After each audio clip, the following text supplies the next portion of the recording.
Welcome to Kids' Sleepy Chronicles, where history comes alive and dreams begin. The stars were just beginning to twinkle above the rooftops of Rome, and in a small, cozy room, a boy named Leo was getting ready for bed. Leo was 8 years old, with a head full of questions and a heart full of courage. He loved to build things, towers from blocks, forts from pillows, and in the garden, grand aqueducts from sticks and stones to guide rainwater to his pretend city of flowers. As his mother tucked him in, she kissed his forehead and whispered, "Dream of great adventures, my little engineer." Leo closed his eyes, and as he drifted between waking and sleeping, a wonderful thing happened. The soft wool of his blanket seemed to turn into warm, sun-baked stone beneath him. The gentle hum of the night became the distant, cheerful murmur of a crowd. Leo opened his eyes and sat up. He was no longer in his bed, but sitting on the steps of a magnificent, bustling fountain in the middle of a sun-drenched square. The air smelled of baking bread, sweet figs, and clean stone. He was wearing a simple, comfortable tunic. He was in ancient Rome. He looked around in wonder. Grand buildings with tall columns surrounded the square. People in tunics and togas walked past, chatting and laughing. But what caught Leo's eye most was the fountain itself. Crystal clear water sparkled as it leaped from a stone spout, filling a large basin where people were filling jars and cups. The sound was the most refreshing, cheerful sound he had ever heard. Where did all this wonderful water come from? In Leo's own time, you just turned a tap, but here, the water danced in the open air for everyone to share. As he wondered this, a friendly man with kind eyes and dusty sandals sat down beside him. "A fine sight, isn't it?" the man said, gesturing to the flowing water. "I am Aquila. I help look after the aqua, the water. Would you like to see where it begins its journey?" Leo nodded eagerly, his bedtime fears forgotten, replaced by a thrill of discovery. Aquila led him away from the bustling square, through winding streets, and right to the edge of the great city. They walked along a wide, paved path, and soon, Leo saw something that made him gasp. Stretching across the green valley before them was a giant stone bridge. But it wasn't for people or carts to cross. It was a bridge for water. "This," said Aquila proudly, "is an aqueduct." It was the most amazing thing Leo had ever seen. A graceful channel, held high by a long line of tall stone arches, marched across the landscape like a patient giant. It seemed to go on forever, from the distant blue hills right into the heart of the city. "The water starts its life up there, in pure mountain springs," Aquila explained, pointing to the hills. "It's cold and clean. But how do we get it all the way here? We ask gravity to help us." Leo knew about gravity from dropping his bread crusts at breakfast. "It makes things fall down," he said. "Exactly." Aquila smiled. "We build our channel so it slopes ever so gently, just a tiny bit downhill all the way from the mountains to the city. The water doesn't need to be pushed or pulled.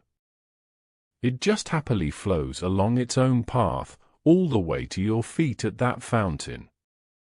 Come, let's follow it." Their adventure began. They walked alongside the towering stone arches. Leo could hear a soft, steady gurgle swish coming from the channel high above, the sound of the river in the sky. Aquila showed him how the channel was lined with a special kind of cement to keep the water clean and prevent it from leaking away. Sometimes, the aqueduct dove right through a hill in a long, cool tunnel. Other times, it crossed over a river on its mighty arches. "It's like a secret road," Leo whispered, his eyes wide. A road for rivers. After what felt like a wonderful, long walk, they arrived back at the city gates. Here, the aqueduct led to a large, beautiful building called a Castellum Aquae, the water castle. This was where the water's journey was directed. Aquila led Leo inside. The air was cool and echoed with the peaceful sound of flowing water. In the center was a large pool where the main channel emptied. "This is the heart of the system," Aquila said softly. From this pool, the water is sent in different directions through lead pipes under the streets.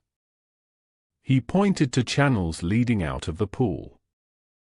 Some pipes take water to the public fountains, like the one where we met, so every person, rich or poor, can have clean water. Some go to the bathhouses for people to wash and relax. And some go to the homes of important buildings. The water never stops. It flows day and night, bringing life to the city. Leo watched, mesmerized, as the clear mountain water swirled in the pool and then chose its different paths, flowing steadily and purposefully.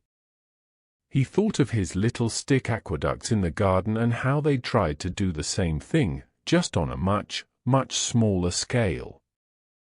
He felt a warm glow of understanding. This wasn't magic. It was clever thinking, careful building, and working with nature, not against it. As the sun began to dip lower in the sky, painting everything in golden light, Aquila placed a hand on Leo's shoulder. "The water has found its home, and so must you, young explorer. You have seen how we bring the mountains to the city." They walked back to the main square. The fountain glowed in the evening light, its gentle splash now sounding like a lullaby. Leo felt wonderfully tired, his mind full of images of stone arches, sparkling channels, and the quiet, powerful flow of water. "Thank you for showing me," Leo said to Aquila, his voice sleepy. Aquila nodded. "Remember, great things are built one stone at a time, and the best ideas flow from a simple, clear source. Now, close your eyes." Leo did. He felt the warm stone of the step beneath him soften into his own mattress. The sound of the Roman fountain slowly faded, blending with the familiar, gentle creak of his own house at night. The scent of figs and stone melted away, leaving the clean, soft smell of his own pillow. He was back in his cozy bed, the moonlight casting soft shadows on the wall. His breathing was slow and deep. In his mind, he could still see the graceful arc of the aqueduct against the sunset, not as a loud monument, but as a quiet, steady promise. A promise that care and cleverness could bring what was needed, that nature could be a friend, and that even the longest journey begins with a single, gentle slope. And as Leo drifted into a deep, peaceful sleep, he dreamed not of roaring crowds or chariot races, but of silent, stone channels high in the air, carrying an endless, soothing stream of starlit water under a sky full of quiet, twinkling stars. The water flowed on, a gentle, constant whisper that told him everything was connected, everything was cleverly made, and he was safe, and all was well.